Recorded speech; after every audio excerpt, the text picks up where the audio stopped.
Okay. So, how is Oğuzhan? Does he enjoy şimdi burada bir ekliken cümle var ama does he enjoy being talked about? Kendisinden bahsedilmesinden hoşlanıyor mu? Yes. Yes. Why doesn't he come here one day? You can invite him and we can meet him. What do you think? Is that a good idea? Yes. Gerçi sen ona bakmaktan derse bakamazsın ama yes. But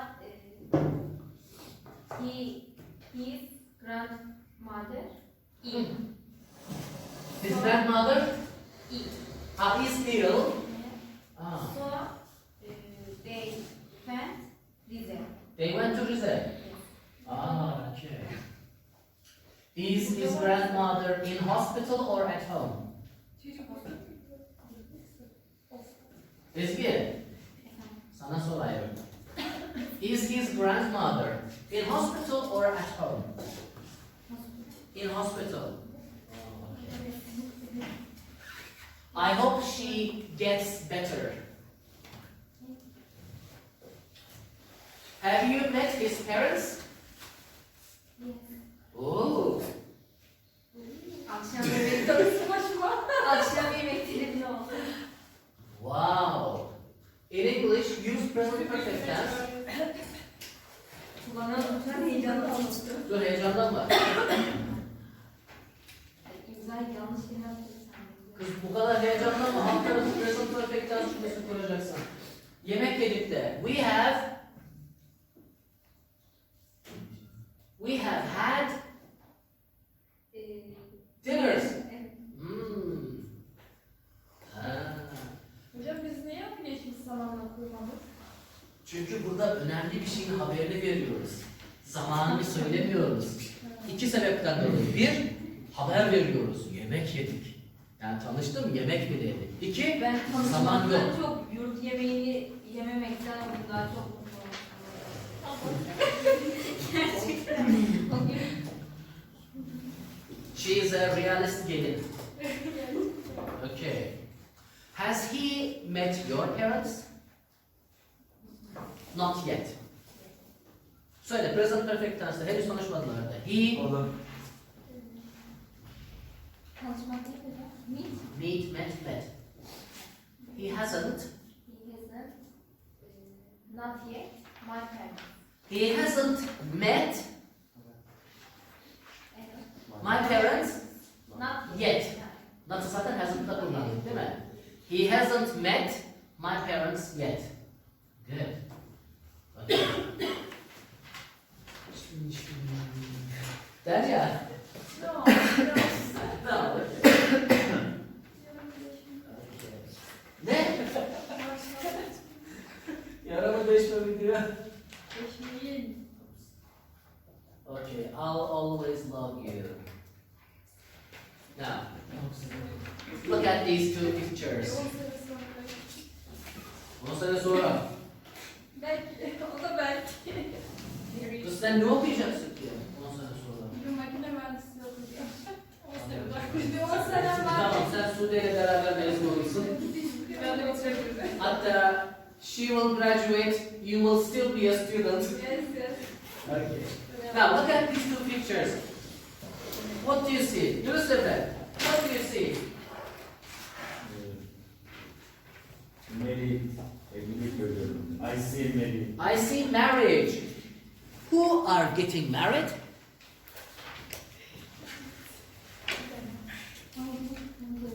Who are they? I mean, there are two pictures. Are they the same people? Yes. I'll never forget you. Or I'll always love you. Demiştik ki sıklık zarfları en çok geniş zamanda karşımıza çıkar. En çok dedik, sadece demedik. Hatırlıyor musunuz? Hatta I will always love you diye bir cümleden bahsetmişizdir büyük bir ihtimalle. Seni hep seveceğim. Peki present perfect tense'te söyleyebilir miyiz acaba? Seni hep sevdim be zalımın kızı. Nasıl deriz? I have always loved you. Okay. Peki adam kadını sevdi, kadın öldü.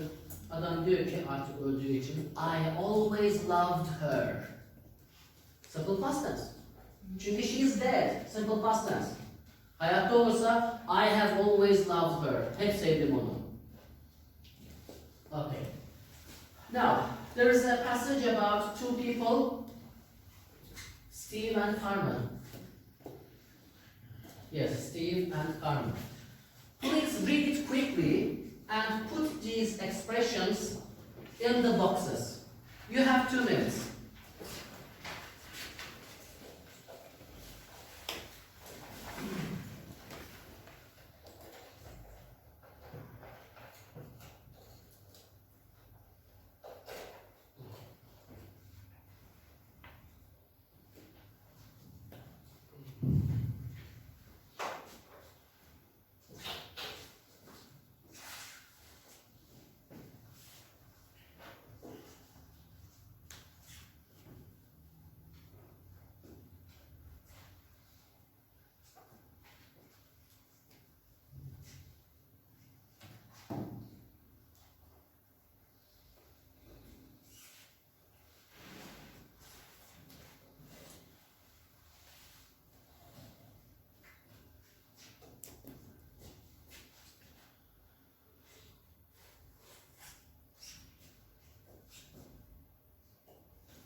You are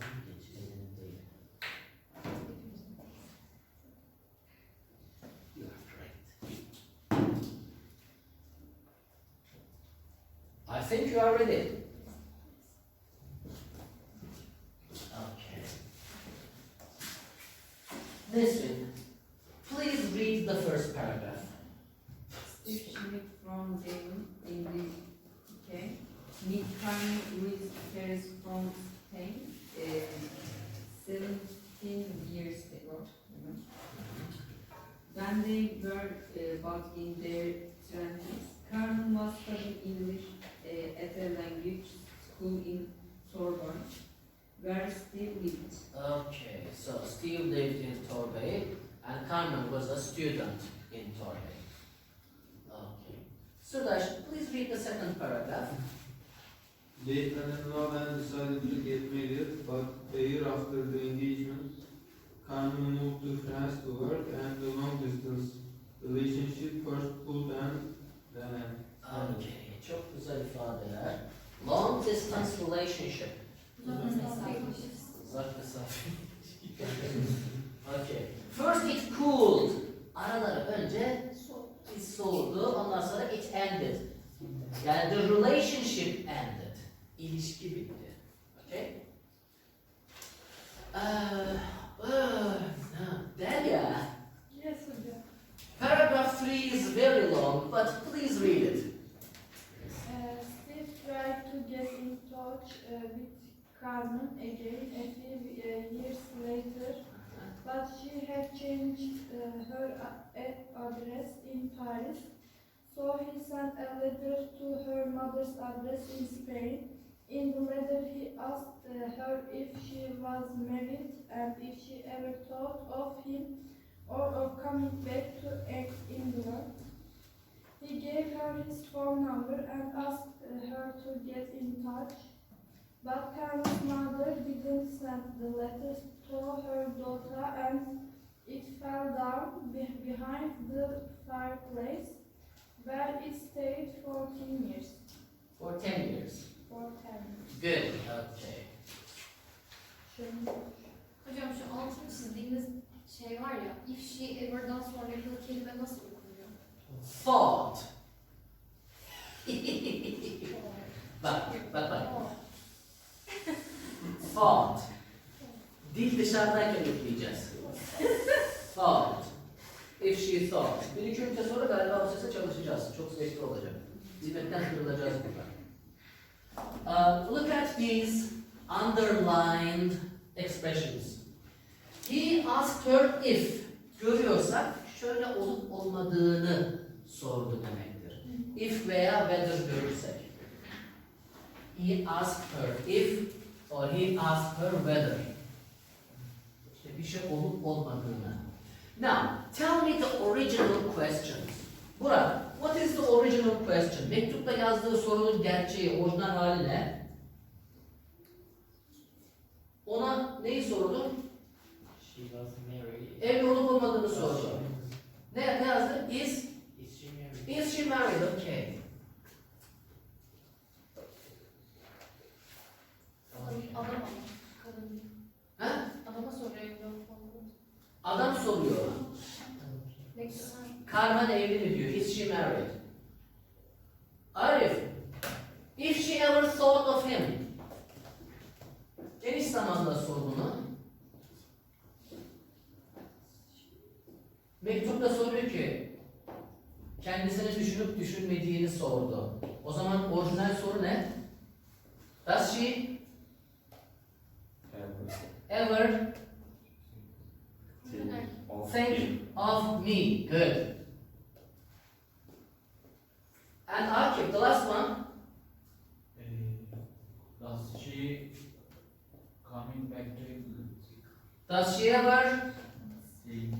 think of coming back to England? Okay.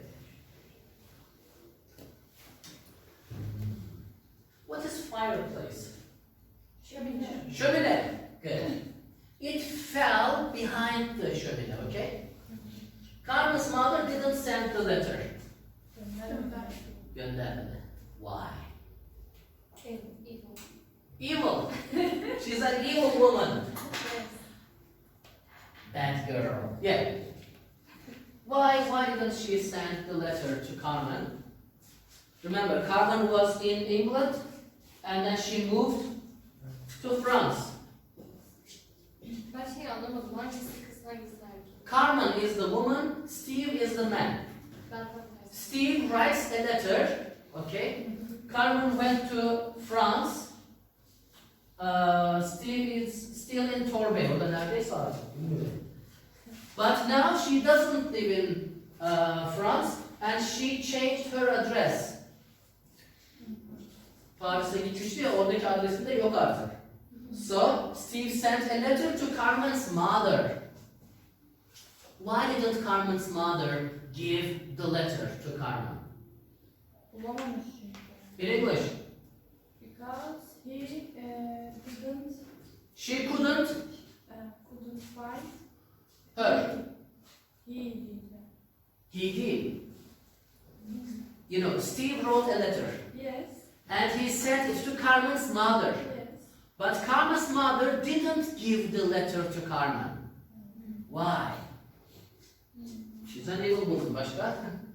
Evli mi evli? No. Böyle bir şey yazmadı mı evli? Sordu evli midir falan diye. Ama değil. Olmadığını biraz sonra öğreneceğiz. I think she onu damadı olarak görmüyorum. Başka birini istiyor. Tamam işte onları söyle. Basit cümleler kur. She Neyi istemiyor? Evlenmelerini istemiyor demek. yes. She doesn't. She doesn't want. Yes, she doesn't want. They married. She doesn't want her to marry him. She doesn't want Carmen to marry Steve. sorunumuz şu arkadaşlar. Öğrencilerimiz güzel bir cümle kuruyor. Diyor ki benim kızıma layık değilsin sen. Tutuyor onu İngilizce çevirmeye çalışıyor. Ya yok, kasmayın. She doesn't want her to marry him. Bu kadar. Ben de bunu kuracağım. She doesn't want them to get married. She doesn't want them. Yazdın mı Beatrice? Hocam değirle bir cümle kurar. Değil. Onların evlenmesini istediğimizi. Ama değil, orada sahiplik gösterir. Onların evliliği. Değirden sonra bir isim gelmesi lazım. Okay? Yani Türkçedeki onların ifadesi bir onların evlenmesini diyorsa bir de onların arabası, onların kedisi, onların çocuğu. Onların evliliğini istemiyor. Ha, she doesn't want their, yani o çok İngilizce bir cümle olmaz. Their'dan sonra bir isim gelecek, bir madde gelecek. Onların bilgisayarı, onların çocuğu. Okay? Now,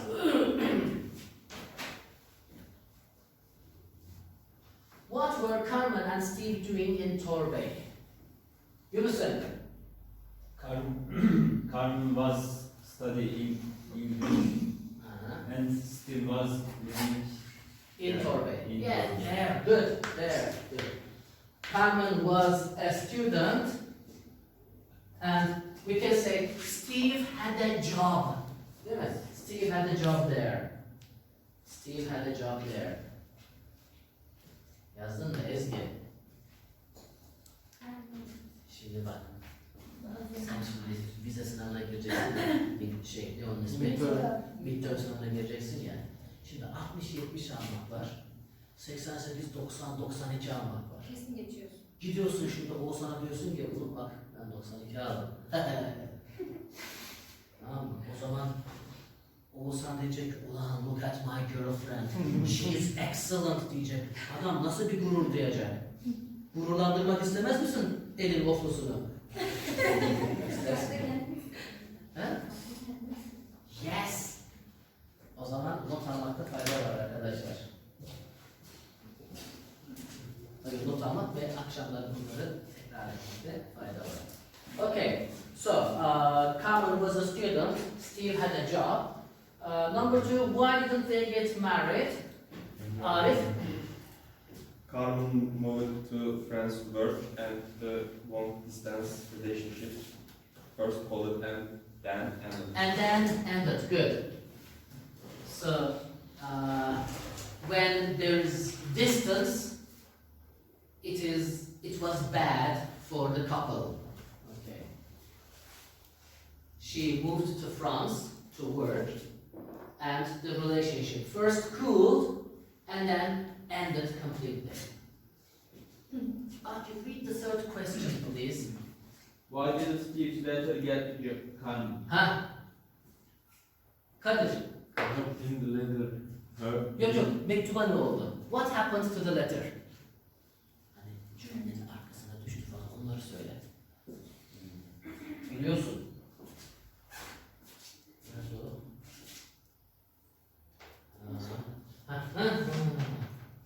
It fell down. It fell down behind the fireplace. Sudan?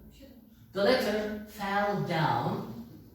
We can say she lost the letter. Değil mi? Buna diyebiliriz. She lost the letter. It fell down behind the fireplace. Ya, koca şömine. Kaldırıp da her bir tozunu alırken mektubu buldum diyeceğim bir yer değil. We can say she lost it. Okay. Now- Direkt yaktı ama. Ha yok. Fell down behind. Arkasına düştü. Hocam, Samsun'un insanları derken Samsun's people. Direkt people in Samsung. Tamam. Ne diyeceksin Samsung insanlara? Söyle. Öyle bir anlam oluşturabilir miyim? Yani diyebiliriz, Samsung people diyebiliriz ama people in Samsung daha böyle İngilizce bir şey. Now we're going to O zaman listen. Samsun'daki insanlar olmuyor mu hocam? Aha. Tamam. Yani Samsun'daki insanlar çoğunlukla Samsun'da olan insanlardır. Hı. Öyle yaklaşıyoruz. Yok Samsun çok şey bir yerdir, çok göç alan bir yerdir ama hani işte Hocam Trabzon'un çok güzel yer ama insanları- yani. Ben kesin Atakum'a kesinlikle gitmek istiyorum da fırsatım olmadı. Yes, it's a beautiful place. So it is better to say people in Samsun. Tokat'tan güzel hocam. Yeah. Ne? Said, Kendi memleketi. are you okay? Yes. Yes. Dalia, we have a listening now. What happened 10 years after Steve sent the letter? What happened when Carmen dropped the letter? What happened when Carmen called Steve? Demek bunlar bir araya geliyorlar.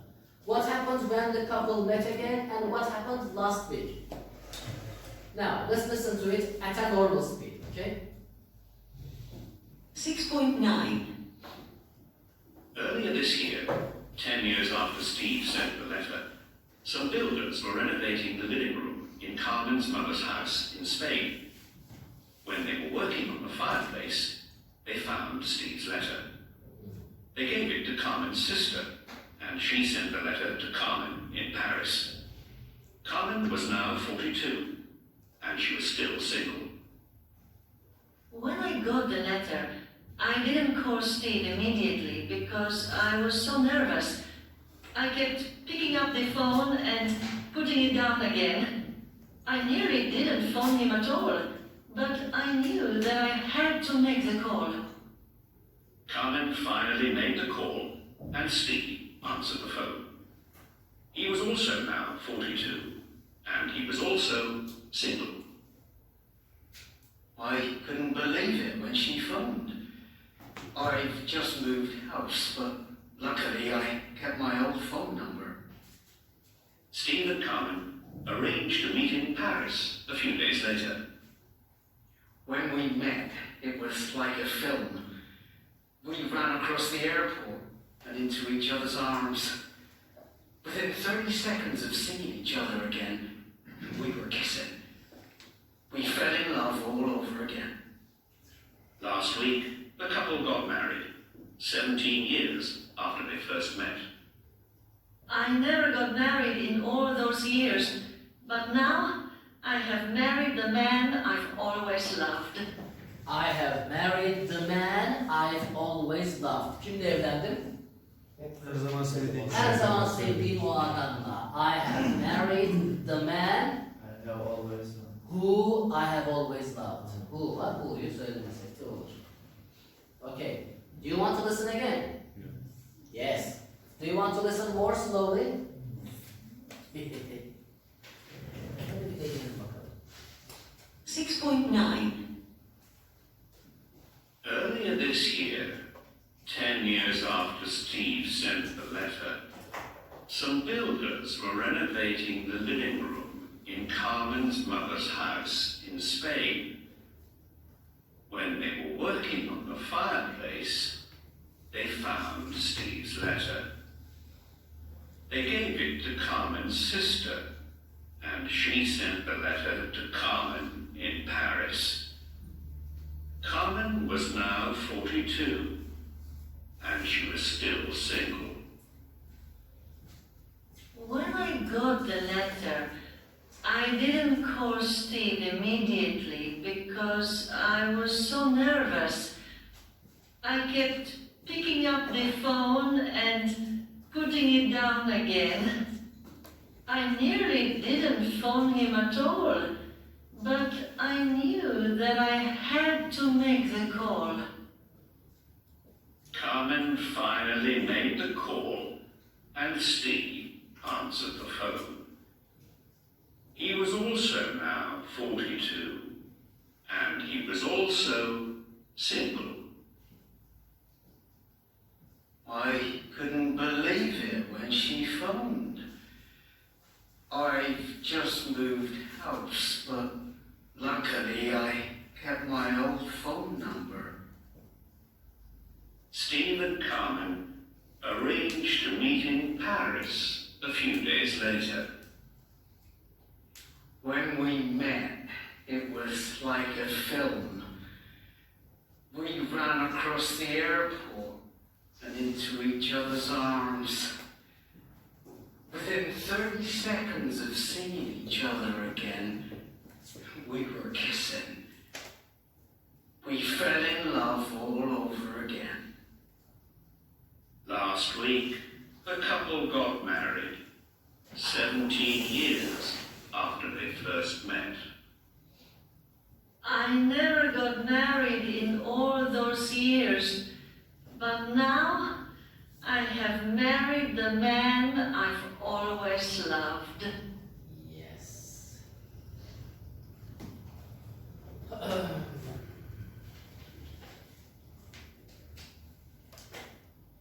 Zeynep, what happened 10 years after Steve sent the letter? One of them. Okay. Ezgi,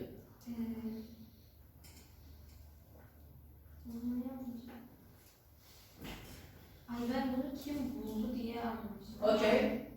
Carmen is sister for Carmen. Ha, ondan önce. Evet. Some builders were renovating. Yani ne deriz? Tadilat yapıyorlar. Ha, tadilat yapıyorlar. Some builders were renovating their house and they found the letter. Sonra kime verdiler? Carmen's sister. They gave it to Carmen's sister. Good. Okay. İsmail. What happened when Carmen got the letter? Ha. She phoned Steve. She phoned Steve. She called Steve. Yes. Peki, did she call him immediately? Hemen aradı mı? No. How did she feel? Huh? Nervous, yes, good. She was nervous, so she didn't call him immediately, but she called him in the end. She called him in the end. Good. Olacak bu iş. Olacak. Umutları yaşarım yine. What happened when Carmen called Steve?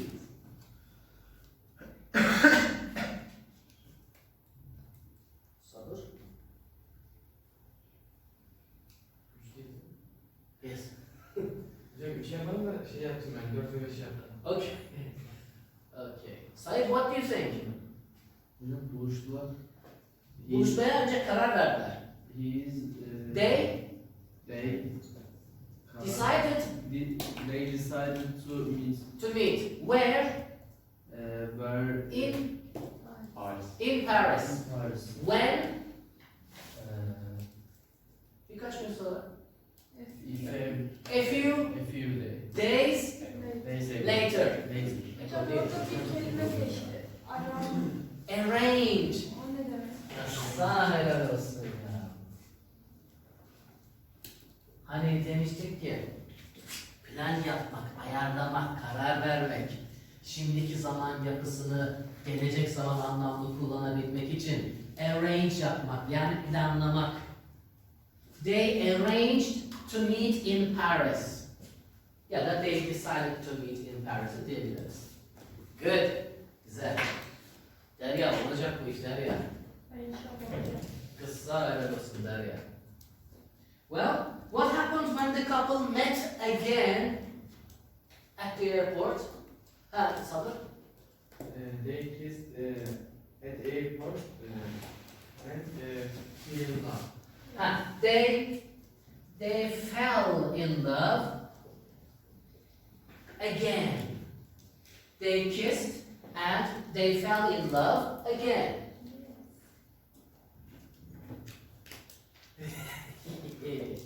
And what happened last week? Burak, they got married, okay. Okay. Now, we're going to see the script.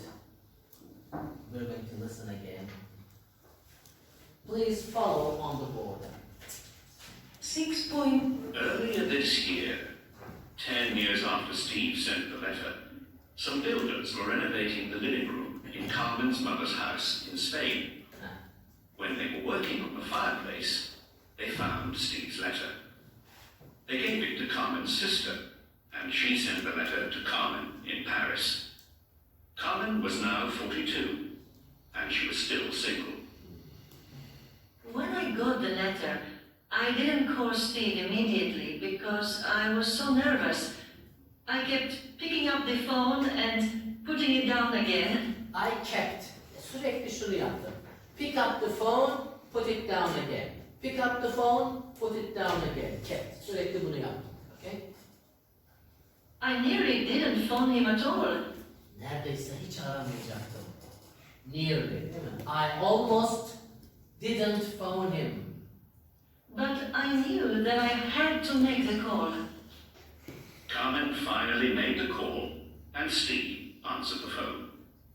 He was also now 42, and he was also single. I couldn't believe it when she phoned. I've just moved house, but luckily I kept my old phone number. So how did Carmen contact Steve again? She moved. Did he change his phone number? No. I kept my old phone number. It means I didn't change my old phone number. So luckily, she contacted her. Okay? Steve and Carmen arranged to meet in Paris a few days later. When we met, it was like a film. We ran across the airport and into each other's arms. Within 30 seconds of seeing each other again, we were kissing. We fell in love all over again. All over again. Baştan bir daha yeniden aşık olduk. Okay? Last week, the couple got married, 17 years after they first met. I never got married in all those years, but now I have married the man I've always loved. Şimdi bakın burayı simple past tense söylemiş. Onca yıl boyunca hiç evlenmedim. Niye present perfect tense'de söylemedi? Onca yıl beklediğim için. Çünkü şu an evli. Değil mi? Yani o zamanlar evlenmediği için. Ama şimdi I have married, daha yeni evlendiği için present perfect tense'de söyledi. Okay? Now, look at these. Two pages view. Read the sentences and write them in the speech bubbles A to F on the right. Bu cümleleri, bu resimlere match them with the pictures. Ben de yapacağım.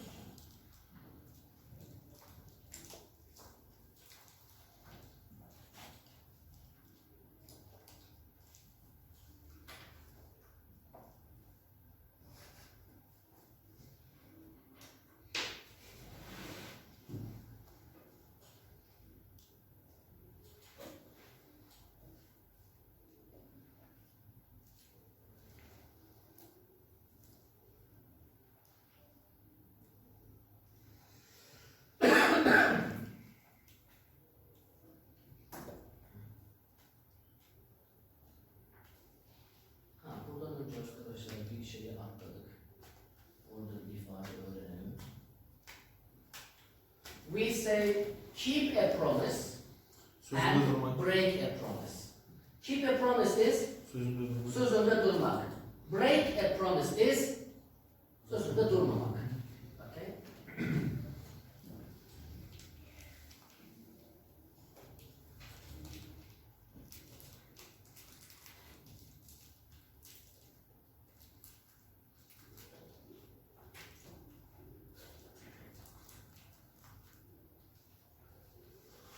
Okay, let's do it now.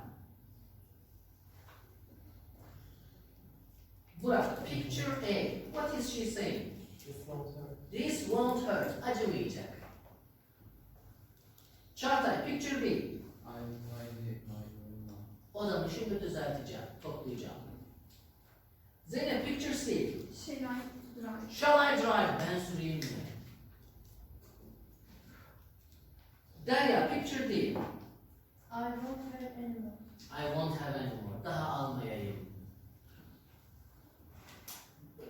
Sude, picture E.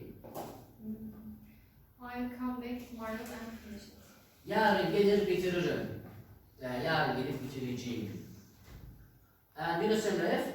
I will have what she said. Onun yediğinden ben de alayım diyor. Değil mi? Okay. Now look at these. Which people are offering to do something? Bir teklifte bulunma. Which people are deciding to do something? Karar verme. And which people are promising to do something? Söz verme. So offering Offering is... neydi hocam? Efendim? Offering neydi? Offer teklifte bulunma. Mesela picture B, I'll tidy my room now. Sınıfı toplarım. Başka offer? Abdülkadir? Shall I see? C. Shall I drive? Akif, which two people are deciding to do something?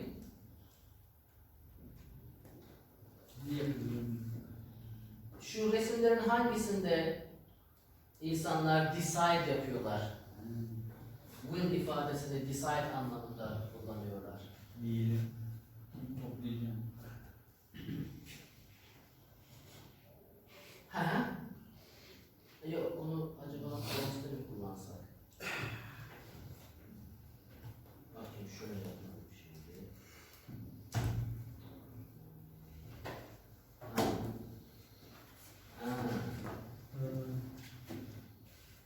Yes, which people are deciding? Listen. D and A. D and A mi, D and F mi? D and F. Şimdi D'de ne var? Karardan kastımız şu, yani nerede o D? Karar ver, ben daha almayayım. Bunu şeyde kullanacağız, mesela hani yemek sipariş ederken ne alırsınız? I'll have chicken diyorduk değil mi? Yani o anda karar verip de tavuk alayım veya almayayım, daha fazla yemeyeyim. O yüzden karardan kastımız o. Yoksa önceden plan yaptım, tavuk yiyeceğim deyip de gitmedik. Okay? Menüye bakıp o anda söylüyoruz. I'll have chicken, tavuk alayım. And the other one is F. Onun yediğinden ben de alayım. İsmail, which people are promising to do something?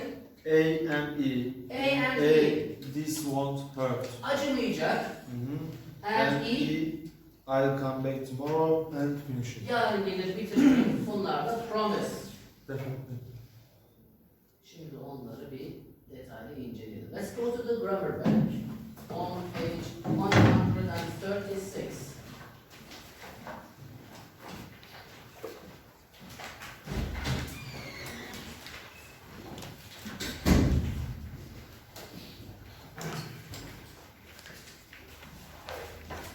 Şimdi decision dikkat ederseniz plan yapmak değil, onunla karıştırmayalım.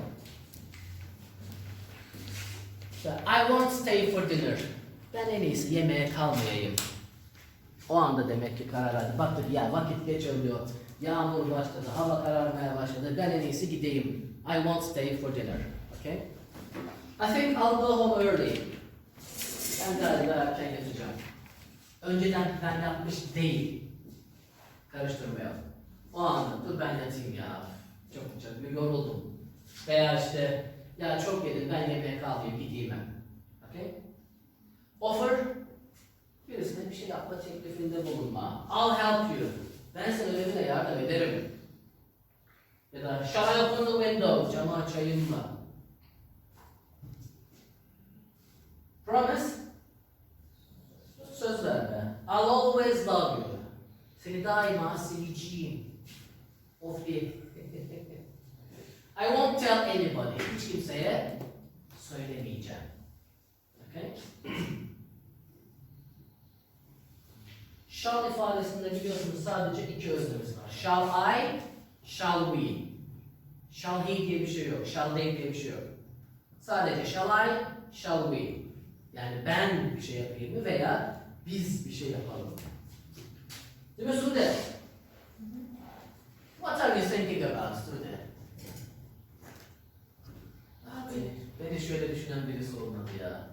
That person is very lucky. Let's go to the questions. Bakalım anlaşılmış mı? For exercise A, we're going to match the sentences.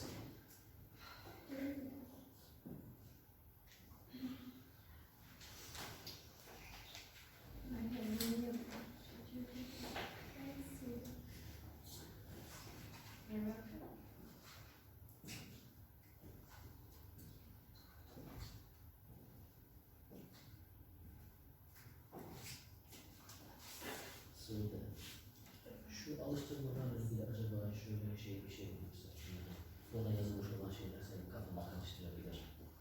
Tekrar okuyorum. Ha yok tekrar okuyorsun hani mesela bir arkadaşından bunların boş olan halleri nasıl geleceksin, onun üzerine gideceksin. Şurası aynı oluyor. Yani evet. Hani şey olsun diye, sana faydalı olsun diye, yoksa şey değil. Okay? Ne oldu tokat da? Almuslu. Neredesin? Ben bağlısın.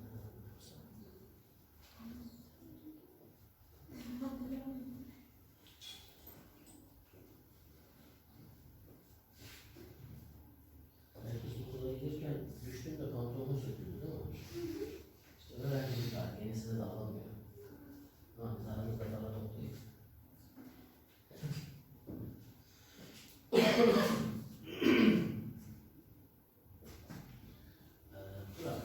Could you please open the window a little? Yes. Thank you. Let's get some fresh air. Anlatayım mı? No, I think it's bence bir yeterli olacaktır.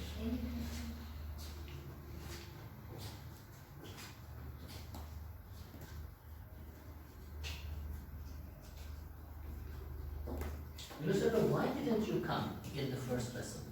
I come late. I was late. I was late. I was late. What time did you arrive at the school? 9. At 9. 9.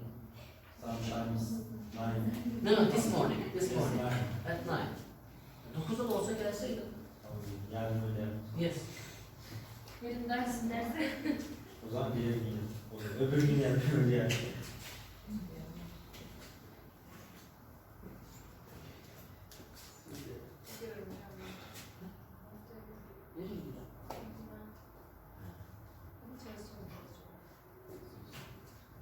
It's your family. It's natural to miss them. Ama anne bir şey yapıyorum. Ha, Çok sıkıntı yok. hissetmeyecek. Ya herhalde kızım ya. Çok özlemiş. Ablam O özlemiş. kadar tatlı ki. Abla mı ben? Güzel olmuş. Aa. Bir burada demişti. Evet, unutmuşum bunu ya. Nerede oturuyordu? Hangi bölümde yani? Diş. Diğer ablam da oydu diş. Siz hep sağlıkçısınız. Bir küçük kardeşim benim. 4 kardeşim. Ama o 9 yaşında. Erkek mi? Evet. Ha, içeride bir. He is a difficult boy, isn't he? Yes. Küçük olması. Biliyorsun ya en küçük benim ya. Kızlarım için. Benim kendi yaşına yakın sayıyor. Benim de sürekli bir şey içerisinde. Üç tane kızım vardı zaten ne kadar büyük. Ve erkek için çaba tabii öyle. I think you are ready now.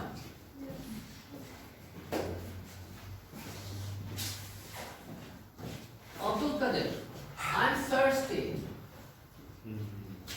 See you.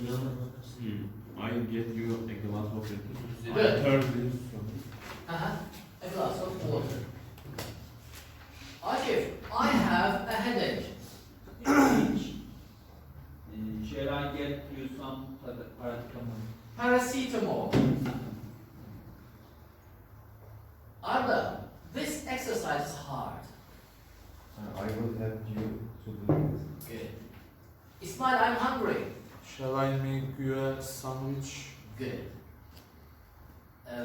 Said, these bags are heavy.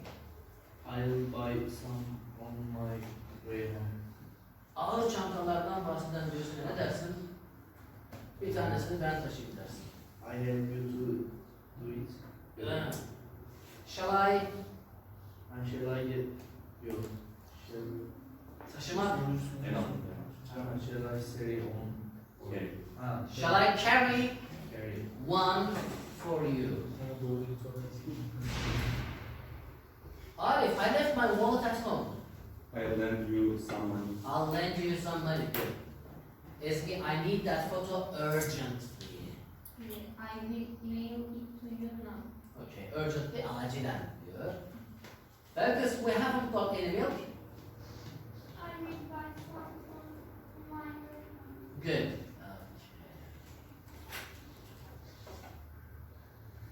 Şimdi şu alıştırmayı işte yaklaşık 2 ay önce bir önceki periyotta gene Akif ile beraber yaptım. We haven't got any milk cümlesinden sonra şıklara bakmadan benim aklıma I'll buy some on my way home ifadesi geldi. Yani daha şıklara bakmadan bile.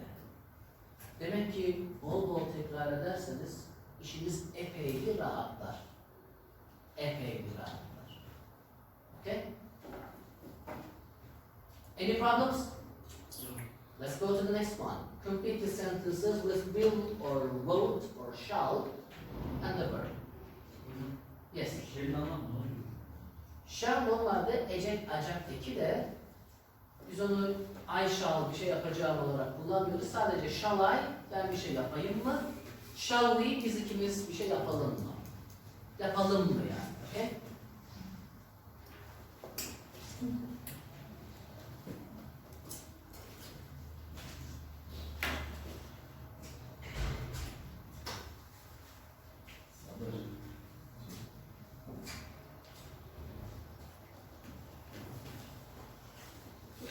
Ne zaman yaptın şunu? Arkadaşım. Benim usulüye aynı şeyi söylüyorum. Yazmak ister misin? Mesela boş bir kitaptan. Burada bunlar şimdi kafanı karıştırmaz. Sonra tamam gereken şeyler olursa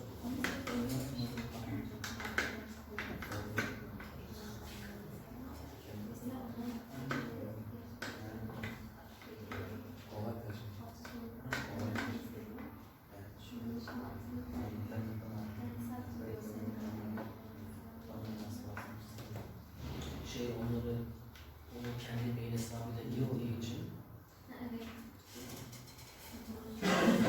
Sadece kitaplarda sorun. hikayelerde.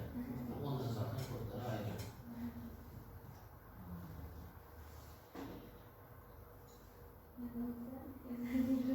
İşte. Evet. Neyse, bu seferlik oldu. Zaten en son olarak ne oldu? Bazı ondan sonra olmamıştı. Yapmamış. Anladım ya. Böyle kes kes geliyor. Çok da şeyli bir arkadaş değil şimdi. Çok senden Çok bizden size aldı.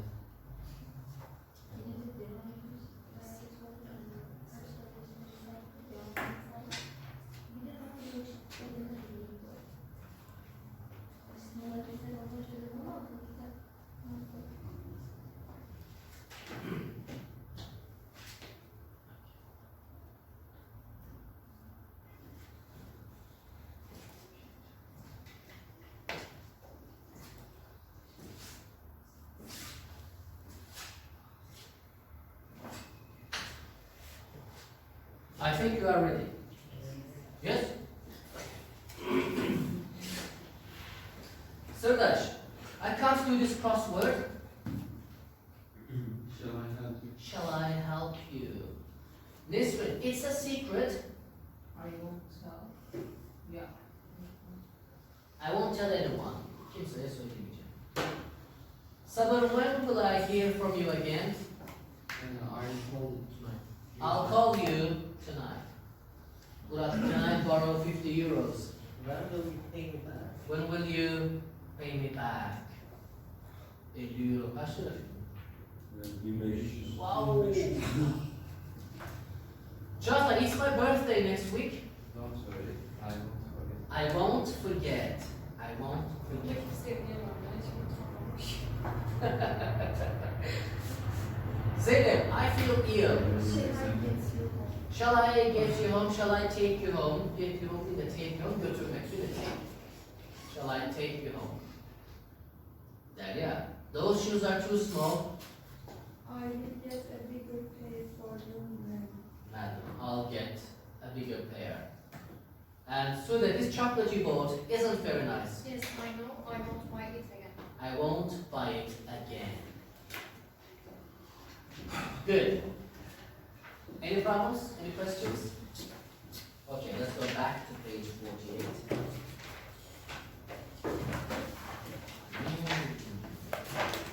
Two-syllable verbs. İki heceli fiiller.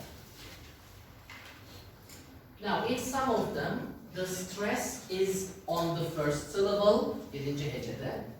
In some of them, the stress is on the second syllable. Burada anlatsam daha iyi olur. Okay. Try to put them in the correct boxes. Bildiklerinizi yapın in 1 minute, and then I'm going to read the words for you.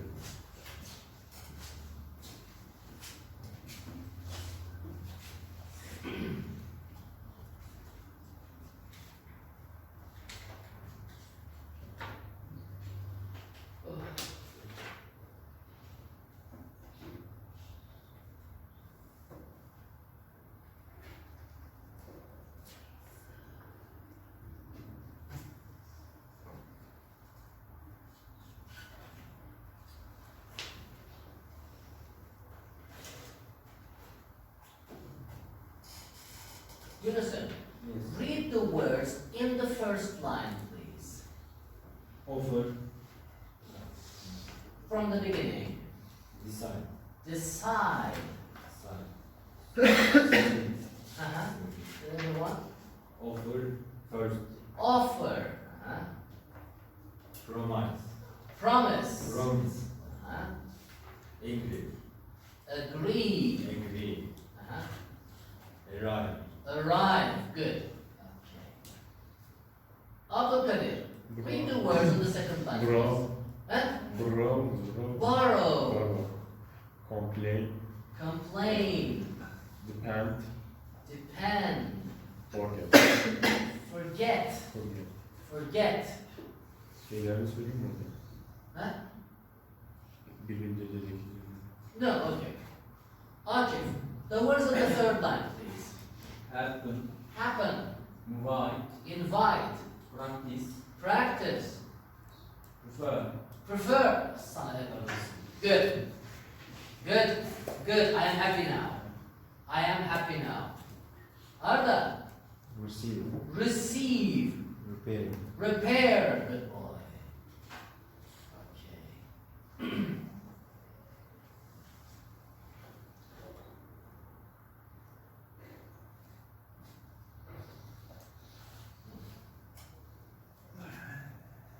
Bir bakalım şurada bazı cümleler geçiyormuş. 6.11. First syllable. We'll offer him the job. I promise to come. Şöyle yapalım. First syllable. Birinci hecenin vurgulu olduğu fiillerin geçtiği cümleler. We'll offer him the job. Offer. I promise to come. Promise. Can I borrow your car? Borrow your car. It'll never happen. Happen. Please practice the sentences. Practice. Second syllable. We'll decide later. Decide. I don't agree. Agree. When do you arrive? Arrive. They complain about everything. Complain. It'll depend on the weather. Depend. Don't forget your keys. Forget. invite her? Invite. Which do you prefer? Prefer. You'll receive it in a week. Receive. Can you repair this, please? Repair. Okay? Now, we're going to complete these sentences in your own words. D. Ismail. Number 1. I never complain About about the weather. class already. Class? About class, that's Okay, I never complain about class. Okay. So that's what hocam we never complain ne demekti? Ben class dedim ama inşallah yanlış anlamışsın. complain şikayet etmek. Ha tamam. Complain about. So that's what you never complain about.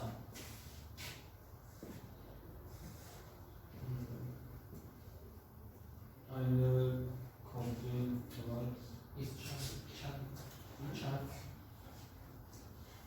chart. I never complain about my charm, my charisma. Huh? Okay. Focus. What will you not forget?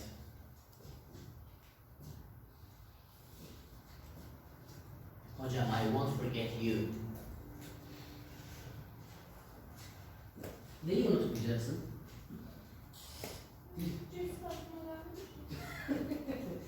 Bakalım Sırdaş sana bir fikir verir şimdi. Yes Sırdaş. I won't forget what they did. I won't forget what they did to me. Bana yaptıklarını unutmayacağım. Yes Nesin. I won't forget my mistake. My mistake. I won't forget my mistakes. I won't forget his face.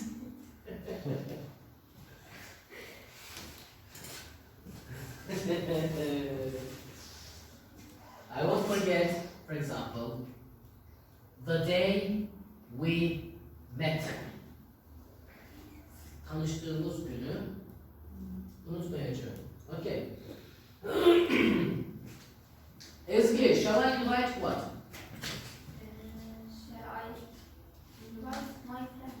My boyfriend to the class. Yes, please. Okay. Arif, shall I invite? Birthday party. Shall I invite who to the birthday party? My friends. Shall I invite my friends for your birthday party? Okay. Said, what do you need to borrow? Ödünç almak. I need to borrow a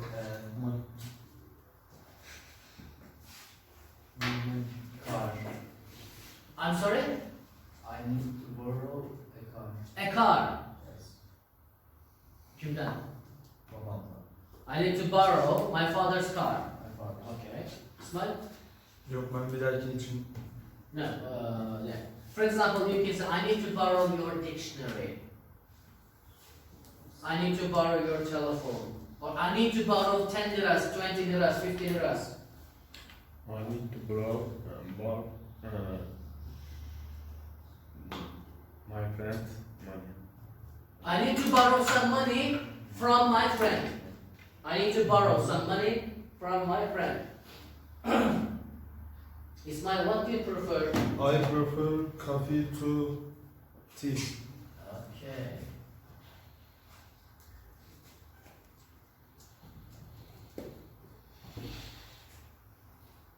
Tercih ettiğimiz şey bu. Bundan ziyade bu. Yani prefer'dan hemen sonra gelen şey neyse onu tercih ediyoruz. Listen, what do you prefer? To blah blah blah. You can think about food, you can think about drinks, you can think about objects, lessons. I prefer successful to yaşayacaksın aslında. Akıllı olmayı kibirli olmayı tercih ederim. Kibirleri yani. Kibirli Mütevazi yani. Humble. mütevazi olmayı kibirli olmayan kendi cümleyi Mütevazi humble'dı değil mi hocam? Şimdi orada ing yapısı geçecek. Biz direkt nesnelere yoğunlaşalım. Tamam, direkt o zaman söyleyeyim. I prefer pizza to hamburger. I prefer pizza to hamburger. Arif? I prefer health to money. Health to Health to money. money. Yeah, I prefer health to money. Elf. Hmm? Elf ne dedi? Health, sağlık. I prefer health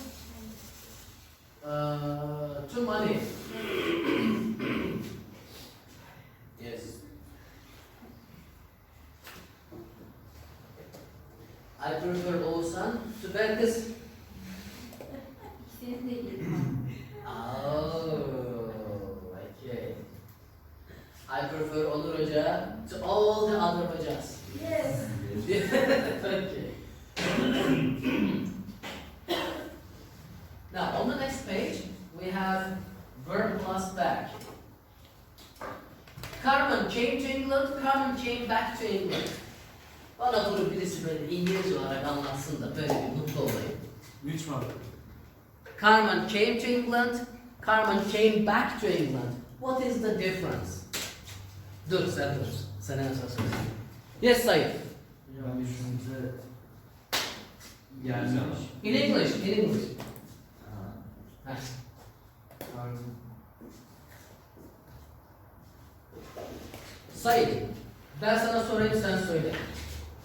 In the first sentence, was Carmen in England earlier? Was she in England before? Carmen first seconds go being gone. Ha. Bir şey var ya ya hocam size anlatamayacağım. Okay. Bak benim sorduğum sorulara cevap ver, çözeceksin orayı. Tamam. İsmail, wait please. Okay. In this sentence, was Carmen in England? İngiltere'de miydi önceden? Before? No. No. In the second sentence, was she in England before? Yes. Yes, bu kadar. Bak çözdük. Ben bunu anlatmak istedim. Yes, İsmail. In the first sentence means it is the Carmen's first time of being to England. Wow, maybe, okay. In the second sentence, It means Carmen was in England in England before. before. Yeah, okay. Şey, So, It means before.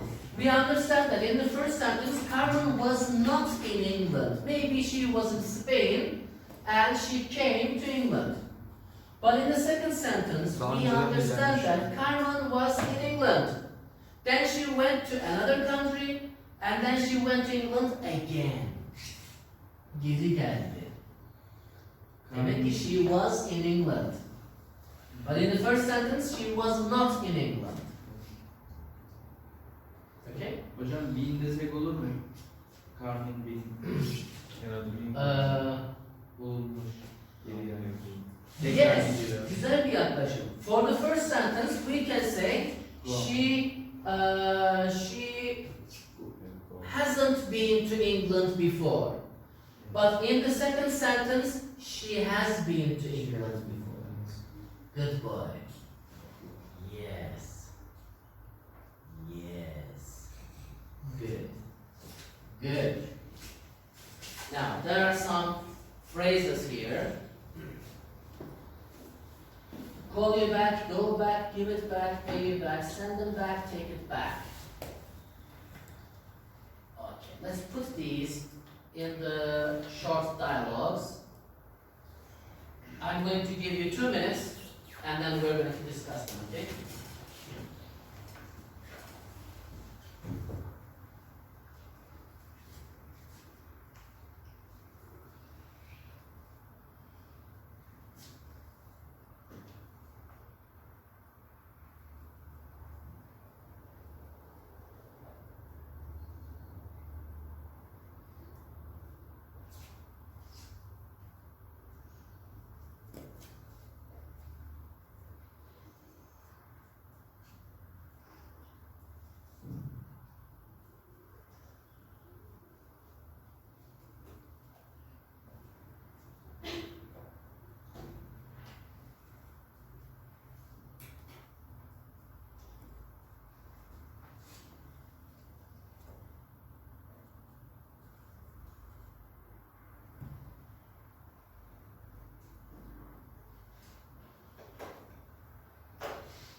think you are ready. Whose turn is it? Ismail, are you feeling better? Yes, I think I think. I'll go back to work tomorrow. Good boy. Okay, Belkıs, the shirt you bought me is too small.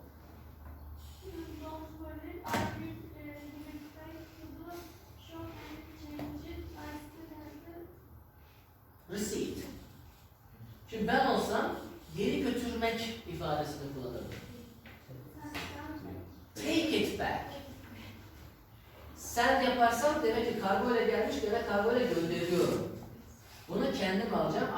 I still have the receipt, faturası bende duruyor. Take it back to the shop. Okay. Akif, hi Jack, it's me, Karen. I can talk now. I am driving. I will call it back in 15 minutes. I'll call you back. I'll call you.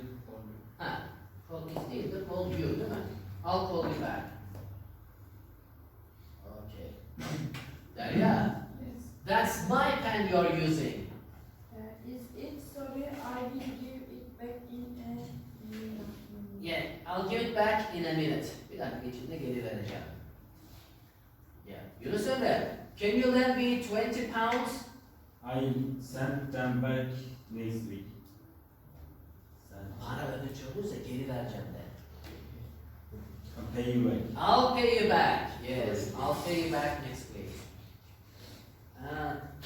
Listen, where did you buy those shoes? I got them online, but they too big. I think I'll send them back. Yes, send them back. Send them. Yeah. Any problems? Any questions? Good. Çok güzel. Çok güzel. We're going to talk. Yani you are going to talk. First, ask me those questions and then you are going to talk, okay? Yes, who wants to ask me? The first question.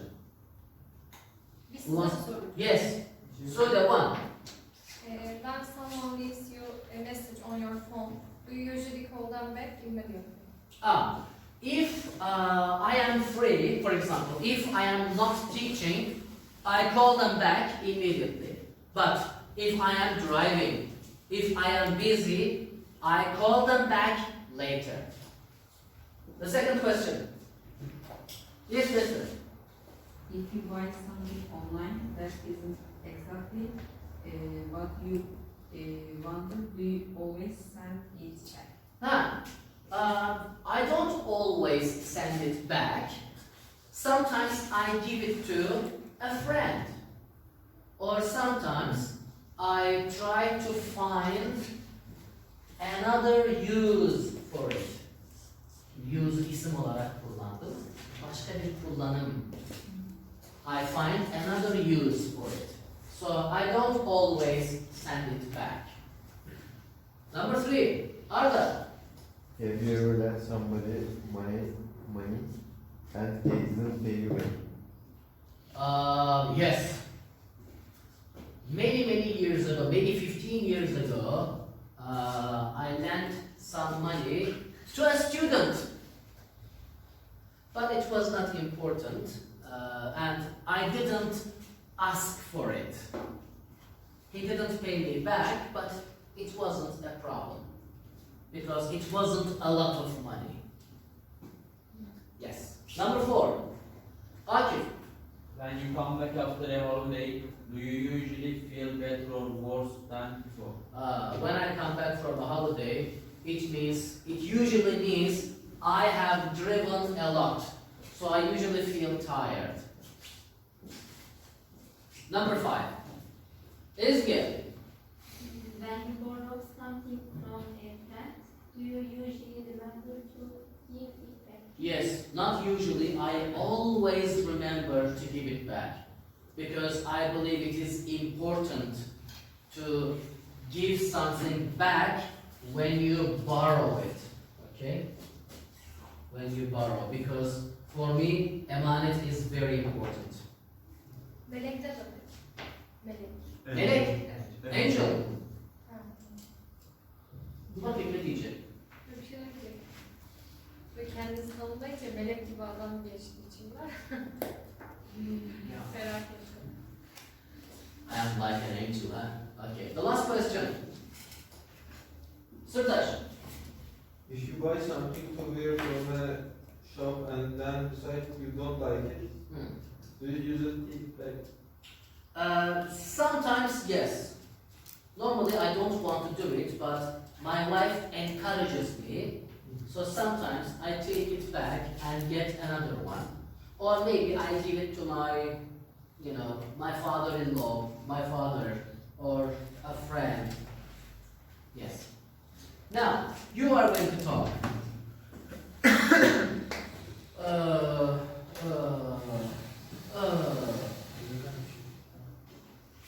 Do you want to choose? Yes, you two work together. You two work together. You two. Do you want to work with this one? Or do Benim you... İsmail'e hafif kalıyor. İsmail'e başkasıyla. It's fine for me.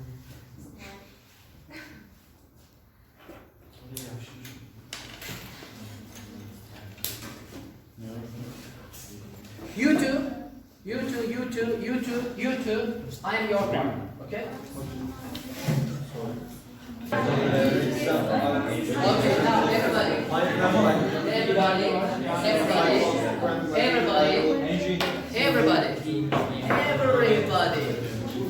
everybody, now I'm going to ask you, and you are going to answer me, okay? So, Murat.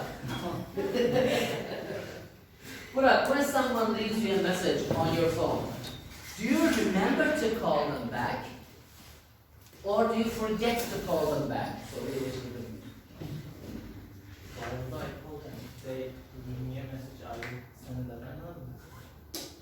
No, for example, they write a message to you, say, for example, Murat, call me after your lesson. Do you remember to call them after your lesson? Yes, I often forget. I often forget. Okay. Yunus Emre, if you buy something online, but it isn't exactly what you want, do you send it back? No, because I prefer real shops. I prefer to do shopping in real shops, like Emre Market. Yes. Right, good. Okay. Berkus. Berkus, have you ever lent somebody money, but they didn't pay you back? Yes, I have. Okay. What happened? Tell us. I lent how much? Money, Huh? my friends, How much did you lend? 1,000. Okay. Was it a boy or a girl? A girl, okay. Why didn't she pay you back?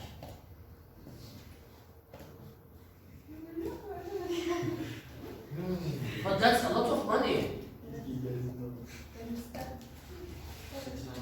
Did you ask for it? No. Did you think, yeah, kızım ayıp ediyorsun, 1,000 lira. You are my friend. Öyle mi dedin?